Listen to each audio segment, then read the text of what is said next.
একটু আগে সন্ধ্যাবেলা মেঘ উঠেছিল ভালো রকমের, এখন ঝড় উঠেছে, পুরো ঠান্ডা, বৃষ্টি কোথাও একটা হয়েছে, সেই জন্য পুরো ঠান্ডা পরিবেশ দেখা যাচ্ছে একদম।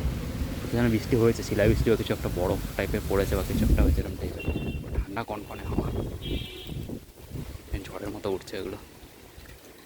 ছাদে মনে আমও পড়েছে, হয়তো দেখতে হয়, যেমন আম গাছ, এটা ফ্ল্যাশ না থাকলে দেখা যাবে না। আমও পড়েছে মনে হয়, এই বৃষ্টি পড়া শুরু হয়েছে পরে, বৃষ্টি পড়া শুরু হয়েছে, টুপুস টুপুস করে আওয়াজ হচ্ছে পাতার ওপরে, ঝড়ের মতো নড়ছে এটা পুরো। এই অন্ধকার, ও এটা হচ্ছে আলট্রা ওয়াইডে দেখালে দেখা যাবে, কিন্তু অন্ধকার মতো হয়ে উঠেছে, কিন্তু পরিষ্কার দেখা যাবে না। এই ঝড় খুব জোরে উঠছে এখানটা, ভালো দেখা যাবে। আরে জোরে এসছে। আমার এখানে কোনো বড় গাছ নেই, গায়ে কিছু পড়ার মতো কিছু নেই, এটা কোনো প্রবলেম নেই এখানে। কিছু শোনা যাচ্ছে কিনা জানি না, প্রচণ্ড রকমের ঝড় হাওয়া দিচ্ছে, গাছ পুরো হেলে গেছে।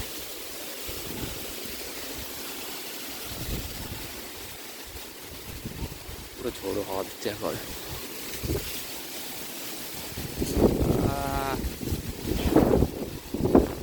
উড়ে না যায়, কিছু আরে কাঠে উড়ে এসে গায়ে পড়, তাতে এখানে চলে যাই, ঝোড়ো হাওয়া দিচ্ছে, ধুলো উঠছে প্রচণ্ড রকম। এখানে ধরিয়ে ব্লগ শেষ করে দিলাম আজকে।